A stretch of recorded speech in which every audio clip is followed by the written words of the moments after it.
Chapter 1, 123, Gar Adventurer Level Ne Cobalt Unknown. I leaned on the lip of the wall, squinting to try to see the demons in the distance. The scouts had come back with a bunch of scary stories, but it was hard to believe any of them without seeing it for myself. They said that some demons had too many arms and legs, and that others looked kind of like boogers. They also said that the demons were torturing people. Lord hadn't liked that one bit. But instead of sending us to attack the demons, he had us guard the wall. That didn't really make sense to me. But maybe he has just so smart that it's impossible for one such as I to guess what he's thinking. I sighed and looked at the wicker basket next to me. It held a bunch of throwing spears that I could use against the demons. Next to it was my normal spear for when I ran out of the throwing ones. The throwing spears reminded me of when I would go fishing back at the marsh. I was better at hunting, but fishing with everyone was always fun. It also meant boiled fish, which was my favorite meal as a hatchling. Our home was kind of weird, though. We had two elders, Keen and Abby. Abby was very traditional, but Keen was a lot like Liard Seam, a talky, thinky kobold. He'd done his best to turn me into one, too. Made me learn to read and write, a secret which I've managed to keep from the Lord. Reading was pretty easy, and since my hands have always been steady, my writing was better than most. When Keen first saw my writing, he got really excited and started talking about writing a book about kobolds. That caught me off guard, and at first, all I could do was watch him rant in absolute terror. Thankfully, Abby pointed out that nobody would want to read a book like that, which was a really good point. Another good point was that we didn't have any blank books because when you try to wash the ink off of a book, its pages melt. We also didn't know how to make blank books. Abby, who might have been my dad, had really saved my tail that day. Almost made up for how much of a cloaca he was every other day. Hey, your name is Gar, right? The elf to my left asked, interrupting my thoughts of home. Yep, I replied. How come you're so much bigger than the other kobolds? 'Cause I'm not a kobold. I'm a bee cold. Oh, what's the difference? I'm bigger. I knew what he meant. Unlike the Lord, though, I didn't much like hanging out and chatting with elves, dwarves, gnomes, and whatever else. I'd heard a lot of scary stories about what happens when they find kobold homes and start sending adventurers. So being around them made my scales itch. Even though we trade shinnies and goodies, we'd never really be able to understand one another. My mama had wanted to be a mama since she was just a hatchling, but her and her mate couldn't get her eggs fertilized. Then he died, and she got a new mate, but they had the same problem. He died too, and my mama took it really hard. When she stopped coming out of her nest, everyone got worried for her. Then, she stopped eating and drinking, and everybody tried to cheer her up. All they could do, though, was get her to tell them why she was so sad. The females felt really, really bad for her, so they came up with a plan. They made a deal with her that the next time she felt the heat, every male that could mate would try to fertilize her eggs. The males didn't like the plan much, but they still agreed to it because trying to argue with a female kobold about babies is like slowly cutting off your own feet with a dull blade. My mom agreed with the plan, thinking that she could just off herself if it didn't work. Thankfully for us both, her eggs became fertilized, and she had me. She was a little surprised that I was a bee kobold, but she loved me all the same. To kobolds and boobolds, the story of my mama is a story about a community coming together to support their weakest member and help her realize a lifelong dream. It can even make the strongest of us weep. When I told the members of the Western Wasters that story, though, all I got was weird looks. The one called Rebus had even laughed. Only kobolds can understand kobolds. Well, I know you're bigger. The elf gave me a perplexed look. I meant what? A loud horn interrupted the elf. Then another joined it. A quick glance around me confirmed that we didn't have horns, and a grin crept onto my face. It was time for killing. Well, I guess we have to hold that thought, the elf said as he picked up his bow. It would seem that the demons are coming. You can drop the thought, I replied, my grin fading a little. Best to just think about killing the demons. Sure. I stole a quick glance behind me and lost the rest of my grin. Lord Seam was next to the mayor and glaring in my direction. He was still pretty mad at me. When the Lord and the mayor were going over the battle plans, the mayor had pointed out that the dwarves would best be left on the ground. The wall wasn't that tall for someone like me, but it was tall enough for a dwarf or gnome to get seriously injured if they fell off. He also pointed out that the fear of heights is pretty common amongst dwarves. So the Lord and the mayor agreed that the elves, orcs, and bobs should be the ones on top of the wall. It was easier for us to see over the lip, and we could just jump off if we needed to. Once Lord mentioned beakobolds on top of the wall, though I had demanded a spot. I quickly listed off a bunch of justifications, none of which he could really argue against. I pointed out that he wouldn't need me to guard him because he'd be in the back. I'm stronger and faster than a lot of the beakobolds, so being at the front only made sense, and that I was one of the best spear-wielding beakobolds that we'd ever had. That last justification had been his own words thrown back at him, and he really didn't like that. "You better not have the Odd City to die in this fight, Gar," he had hissed. I knew he meant audacity, but correcting him might make him angrier. Plus, it might reveal how smart I am. If the little lord found out I could read and write, I would have to say farewell to my nice and cushy guard job. When I first moved to the dungeon, I had wanted to be a hunter. Bolds, myself included, love killing things. So naturally, every other bold wanted to be a hunter too. Lord Seam had suggested testing who would be the best fit with a series of one-on-one fights. I went all out in one, thinking that the strongest would be chosen as hunters. Unfortunately, the Liard was cleverer than I had thought him to be. He chose the 6 strongest of us to be guards. I was upset at first because guarding doesn't involve a lot of killing, but the job quickly grew on me. I always get to have my spear, and most of what I do is pretty easy. Plus, most of the animals and monsters around the dungeon turned out to be super weak, so that job's mostly labor.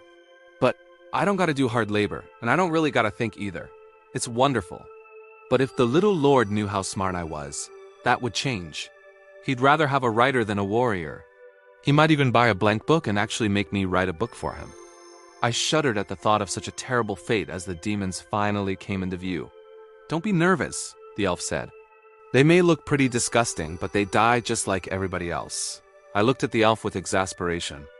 Somehow, he'd managed to misconstrue nearly every word and gesture I'd made so far. He was a little shorter than me, but still pretty tall for an elf. His short blonde hair and firm jaw allowed him an air of confidence, which had probably got him pretty far in life, given how stupid he was. "Oh, right. I know your name, but didn't give you mine," he laughed. "I'm Bon. Nice to meet you." "Yeah," I said, stunned that he had done it again. "Nice to meet you too, I guess." "Hey, Gar," the Bakehold on my right mare said, "I bet you I can hit one of the demons from here." Being surrounded by stupidity wasn't exactly new to me, but it still made me sigh. "Even if you can hit them from here, there's no way you can tell where you're going to hit them," I replied. "It's better to hit them in a spot that's going to kill them. Don't waste the spear. Fire no fun." "Correct. I'm a bakeable, not a fun." "Good of you to notice." We chuckled at our little joke as the demons continued to get closer. "Archers, draw!" Someone behind us shouted. The sound of several bows having their tension increased sent a small shiver down my spine. "Loose!" A volley of arrows leapt from our position and soared toward the demons. Several of the demons sprouted shafts, indicating that the arrows had found their mark. Most of those demons kept marching though. Archers, fire at will, spears, draw. The voice was very commanding.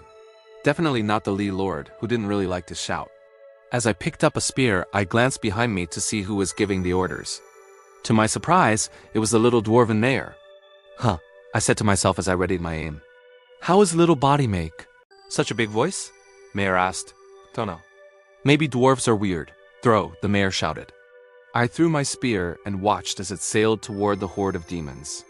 I had aimed for a demon at the front of the horde with 3 arms and 4 legs, and my spear hit its head hard enough to separate it from its shoulders. I grinned as the headless corpse tumbled to the ground and began being trampled. "I hit my target," I said to Mayor. "I missed." He sighed. "See, you'd have lost the bet." "Spears fire at will," the mayor shouted. I picked up another spear and chucked it, downing another demon. As I leaned down to pick up another spear, though, something buzzed over my head. I crouched behind the lip in the wall just as I heard something hit the ground behind us. I glanced at Bon only to realize that he wasn't there anymore. I looked over the edge of the wall and saw him lying in a pool of blood with an arrow between his eyes. The sight of his corpse made me feel a lot of confusing emotions, but my ears' hiss kept them from overwhelming me.